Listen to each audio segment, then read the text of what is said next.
কোভিডের প্রথম ঢেউ কবে এসেছিল?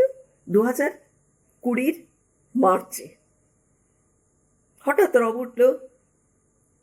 মানে অন্তত কলকাতায় ওই সময়টাই একটা বাড়াবাড়ি রকমের জানতে পারলাম, করোনা, কোভিড। তারপরে 25 তারিখে লকডাউন ঘোষণা হয়ে গেল 21 দিনের জন্যে। 2021-এ সেই একই বৃত্তান্ত কবে হলো? মার্চ নাগাদ আবার দ্বিতীয় ঢেউয়ের খবর, যেটা শুরু হয়ে গেল। মানে এপ্রিলের শেষ থেকে লকডাউন হবার একটা সম্ভাবনা শুনতে পাওয়া যেতে যেতে মে মাসের ফার্স্ট উইকেই পার্শিয়াল লকডাউন শুরু হয়ে গেল। তা পারছি না, কিন্তু ভালো লাগছে না, পালাতে চাইছি মারাত্মকভাবে, কিন্তু দরজাটা কই, মস্ত তালা, প্রকৃতি মস্ত তালা দিয়ে আটকে রেখেছে। আসলে এটা কেন বলছি, কথোপকথন 5 পড়তে গিয়ে এই লাইনটা পড়েই না ওই এটা মনে হলো যে সত্যি তো, দরজাটা কই, মস্ত তালা। তারপরেই একই সঙ্গে ঝড়ের খবর। আমফান 2020-তে হলো মে মাসের 11 তারিখে। তারপরেই 21 সালে সেই মে মাসের 18 তারিখে ইয়াস।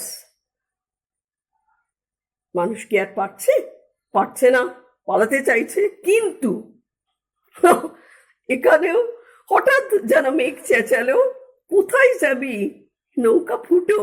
এটাও কথোপকথন 5-এই পড়ে এ কথাটা মনে হলো।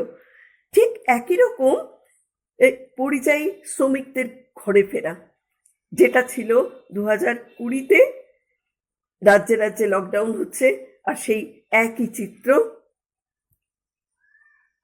যেটা এলো 2021-এও। সমস্ত ভুল। এটাও কথোপকথন 5-এর একটা লাইন, সেটা পড়ে এটাই মনে হলো। মোট কথা, এই 3টে একদম বিশিষ্ট একটা বিশাল ঘটনা, যেটা 20-তে ছিল, সে 20-তে 21-এও সে একই ঘটনার পুনরাবৃত্তি।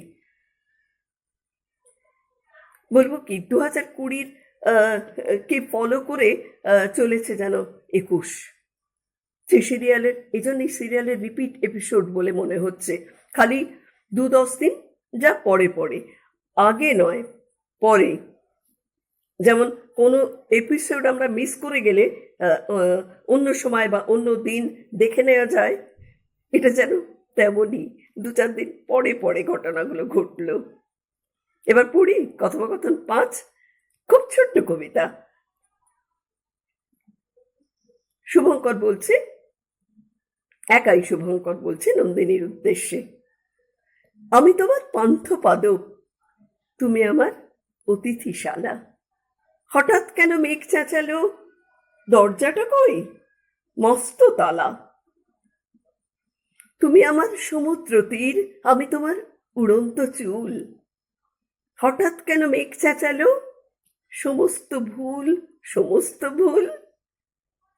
আমি তোমার হস্তরেখা, তুমি আমার ভর্তি মুঠো।